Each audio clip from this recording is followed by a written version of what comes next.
And welcome back. Thom Hartmann here with you. The second hour of our program live from the Conservative Political Action Conference, CPAC.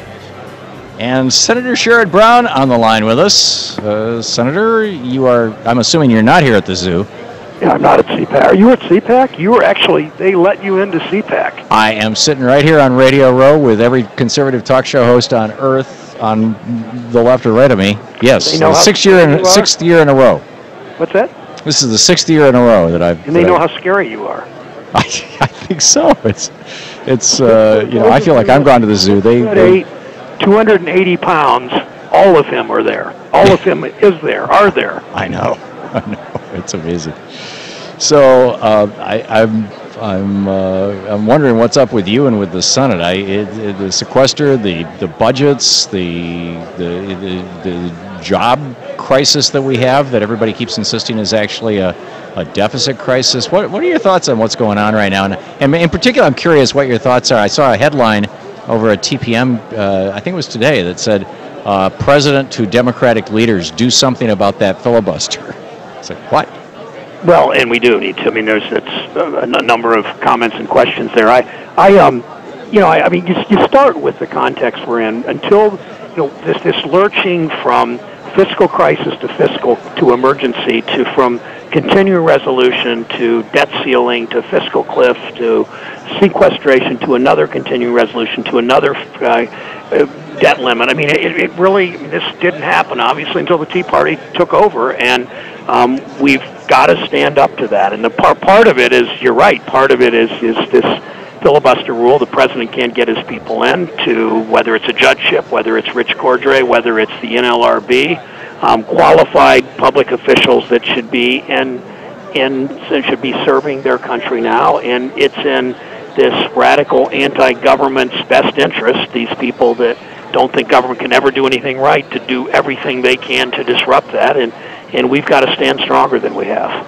Well, isn't there a certain element of, they don't actually believe there isn't anything government can do right, because they do want government to be sure to give tax breaks to rich people and huge, not just tax breaks, but here cash back to the oil companies, and they want government to regulate trade policy in a way that works to the benefit of multinationals rather than working people.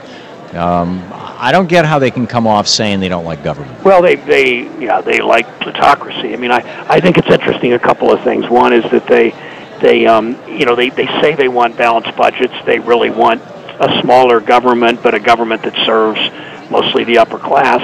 And yesterday, Senator Durbin was on the floor with me, and I was speaking about in opposition to repealing the health care law. And Durbin pointed out that the Republicans over and over said we want government involved in health care, yet every single Republican senator is on the government-sponsored health care plan.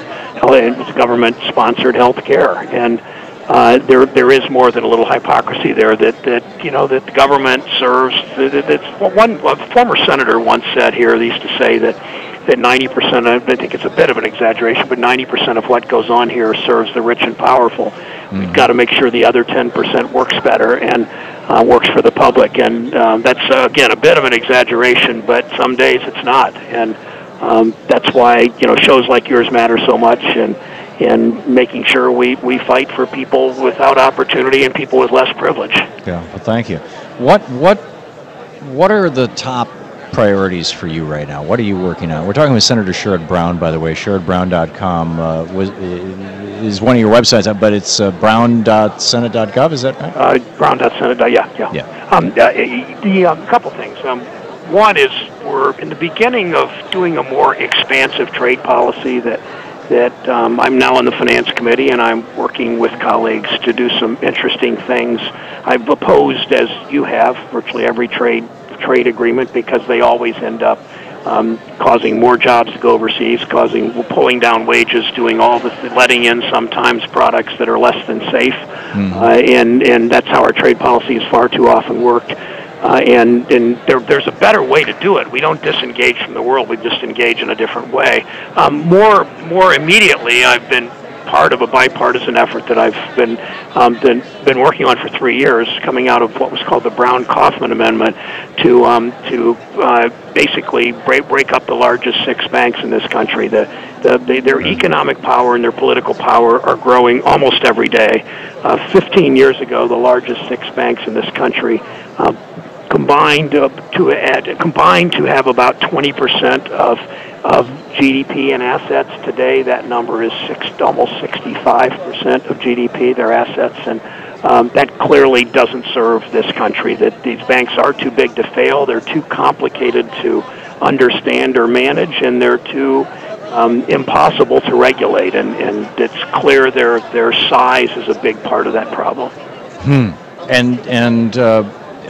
But if the Republicans can prevent Richard Cordray from even becoming, the appointed head of an agency that regulates at least one dimension of banking, how can we get anything done? Well, we can get things done. I mean, part of it is joining the debate. I mean, it's a discouraging time in that way, but I'm not discouraged because there always are avenues. I mean, on my bank bill, it would basically limit the non-deposit liabilities to 2 or 3% of GDP, so these banks couldn't be this gargantuan and this powerful. There are 10 Republican offices we're working with that are interested in this. There's a couple of Republicans that have been very public in support of this concept, if not specifically yet co-sponsoring. We're working in the next couple of weeks and kind of lining that up for introduction. I think there's a suspicion on both sides. Not as many Republicans as Democrats, but suspicion of both sides, more than skepticism about the size and power of financial institutions, because we know what it can do to our economy. We know how much wealth was lost in this country in 2007, 8, 9, and 10 because of the financial implosion and the fact that government did what it did with Wall Street, but so often at the expense of Main Street. One of the really interesting divides that I'm finding here at CPAC, and our listeners and viewers have been catching, we've just had a series. You're our first non-CPAC guest. Right. So it's like, we're grabbing people off the floor and saying, come on, let's talk. Is that there is one strain of Republicans/conservatives who say government shouldn't play any role whatsoever in restraining the size of business because, the marketplace, after all, should be free. And then there's another strain, and we just had a guy on, in fact, in the last hour, who was saying, Google's run amok, and we're unevenly using the Antitrust Act against them. He was using that as an example, but I think there's a broader issue here that there are some conservatives who are saying there is a role for government in restraining corporate overreach. What are your thoughts?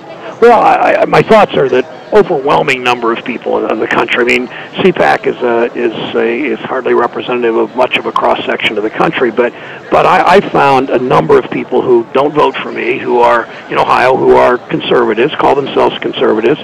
They are more honest conservative, maybe in the Edmund Burke tradition, but whatever. I mean, it was called a liberal, I think, back then. I always have to be careful with history on the Thom Hartmann show.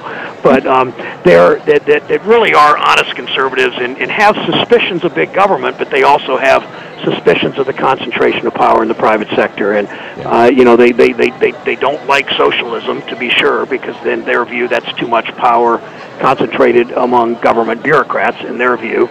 But they also don't like power concentrated in a small number of banks or a small number of other powerful media organizations or whoever they might be that wield far too much power over them and over our society and over our economy. Yeah, remarkable. Senator Sherrod Borwn with us.